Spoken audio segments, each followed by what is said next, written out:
Hello दोस्तों, आप सभी का स्वागत है हमारे YouTube channel technical job hub में। तो चलिए वीडियो को स्टार्ट करते हैं और आप वीडियो के लास्ट तक बने रहें।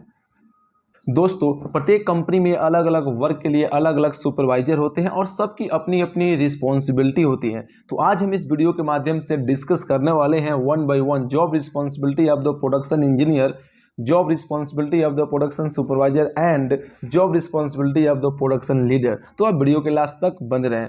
दोस्तों, अगर हम फर्स्ट जॉब रिस्पॉन्सिबिलिटी के बारे में बात करते हैं तो मैन पावर प्लानिंग। दोस्तों, मैन पावर प्लानिंग करने के बारे में आपको आना चाहिए। मैन पावर प्लानिंग भी एक रिस्पॉन्सिबिलिटी होता है। फिर हम सेकंड की अगर बात करते हैं, to check the presence of employee. आपको चेक करना है कि हमारे पास प्रेजेंट टाइम में एम्प्लाई कितने हैं। दोस्तों, अगर हम थर्ड रिस्पॉन्सिबिलिटी की बात करते हैं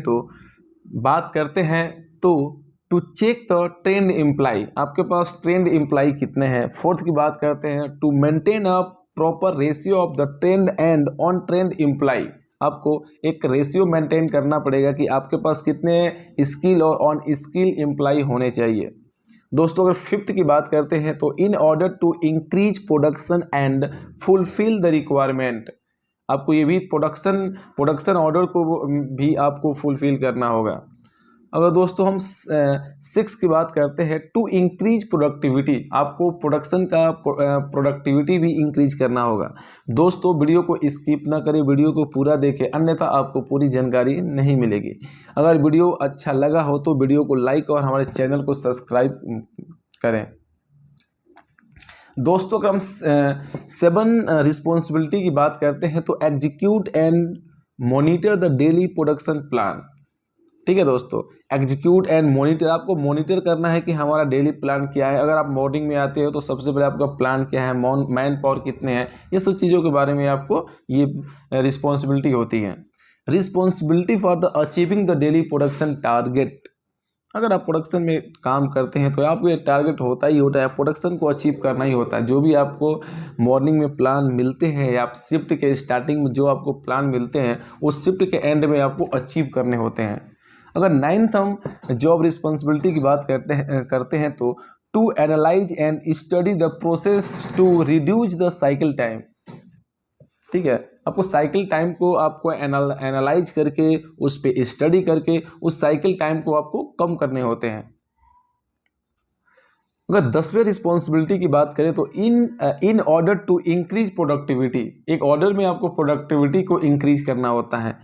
11th अगर 11वें नंबर की हम बात करते हैं, improvement in FTF first test failure. अगर हम कोई भी किसी भी मैन्युफैक्चरिंग कंपनी में अगर हम कोई भी प्रोडक्ट बनाते हैं तो हम फर्स्ट पार्ट का अप्रूवल करते हैं। वो मैक्सिमम हमारा जो होता है फर्स्ट टेस्ट फेलर, इस चीज़ को हमें इम्प्रूवमेंट करना चाहिए। हमें एक बार में ही कोई भी पार्ट अगर हम बनाते हैं या किसी चीज़ का मैन्युफैक्चरिंग करते हैं वो एक बार में ही सही बनना चाहिए, जिससे रिजेक्शन कम होगा, टाइम वेस्ट कम होगा, इलेक्ट्रिसिटी वेस्ट कम होगा। दोस्तों, अगर 12वें की हम बात करते हैं, to collect the rejection data for analyse.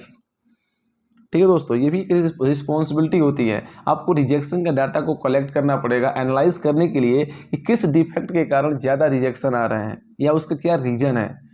दोस्तों, फिर हम बात करते हैं 13वें की, to make the fishbone diagram. आपको फिशबोन डायग्राम बनाने भी आना चाहिए, ये भी एक रिस्पॉन्सिबिलिटी होता है। Man machine material method. दोस्तों, कभी कभी क्या होता है कि हम मशीन से कोई भी प्रोडक्शन करते हैं तो कभी कभी क्या होता है, मैन पावर का प्रॉब्लम होता है, कभी मशीन की दिक्कत होती है, कभी मटेरियल का प्रॉब्लम होता है, कभी मेथड का प्रॉब्लम होता है।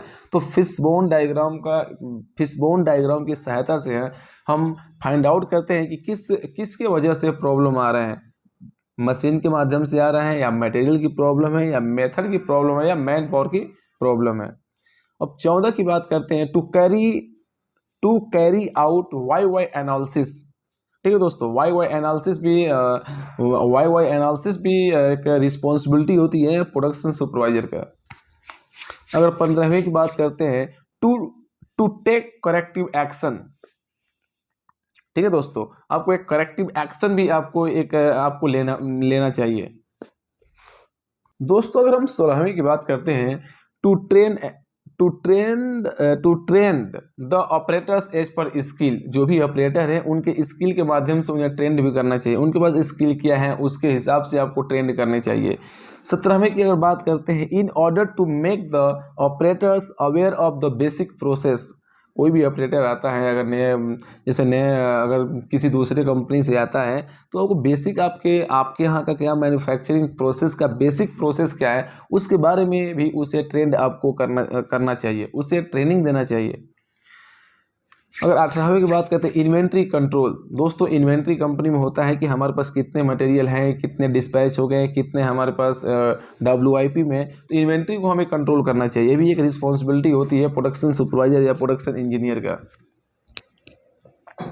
फिर हम अगले की बात करते हैं, जैसे 19 की बात करते हैं, to keep WIP inventory level in the control maximum 2 shift inventory.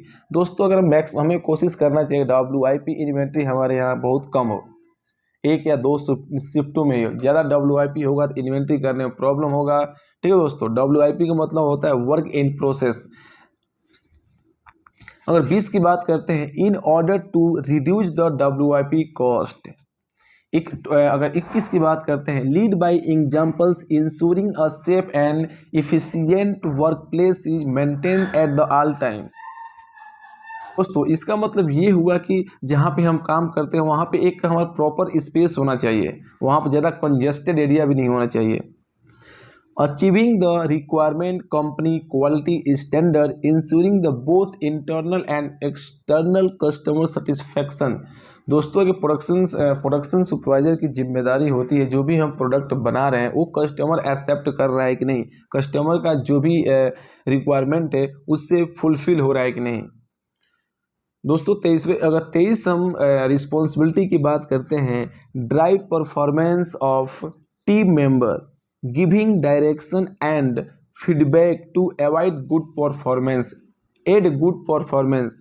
हमें क्या जो भी हमारे एक ऐसा डायरेक्शन देना चाहिए, हमें अपने ऑपरेटर या हेल्पर को ऐसा ट्रेनिंग देना चाहिए और उनसे फीडबैक लेना चाहिए जिससे कि हम अपने कार्यस्थल में या प्रोसेस में सुधार कर सकें। दोस्तों 24वें अगर हम रिस्पॉन्सिबिलिटी की बात करते हैं, motivate the team to create high performance culture where improvement suggestion are एम्ब्रेसेड।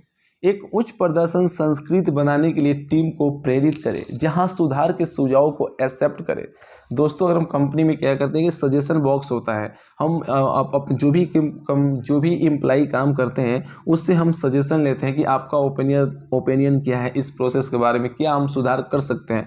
तो जो भी दोस्तों हमें ऑपरेटर्स होते हैं, हेल्पर्स होते हैं, अगर वो आपको सुझाव देते हैं तो उस सुझाव पे आपको काम करना चाहिए। अगर सुझाव अच्छा है तो उस चीज़ पे एक्शन लेकर उसे क्लोज करना चाहिए जिससे आपके ऑपरेटर हेल्पर मोटिवेट हो सके। हमने कोई सजेशन दिया तो हमें किसी प्रोसेस के बारे में कोई सजेशन दिया, उस पर हमारे इंजीनियर से हमारे मैनेजर उस पर काम किए जिससे वो मोटिवेट होते हैं और आगे फिर ऐसे सजेशन देते रहते हैं और कंपनी में बदलाव होता रहता है।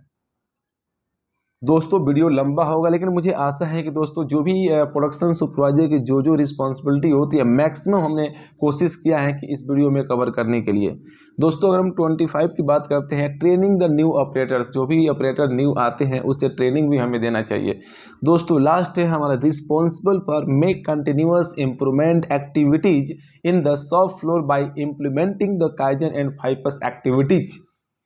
दोस्तों ये भी एक प्रोडक्शन सुपरवाइजर की रिस्पॉन्सिबिलिटी है, काइजन और 5S के माध्यम से अपने फ्लोर को मैनेज करना, उसे एक अच्छा कार्यस्थल बनाना। दोस्तों मुझे विश्वास है कि इस वीडियो के माध्यम से आपके सारे डाउट्स क्लियर हो गए होंगे। Duty and job responsibility of the production supervisor के क्या क्या होते हैं। दोस्तों वीडियो को लाइक करें और चैनल को सब्सक्राइब करें जिससे अगला वीडियो बनाने के लिए हमें मोटिवेशन मिले। Thanks for watching my video.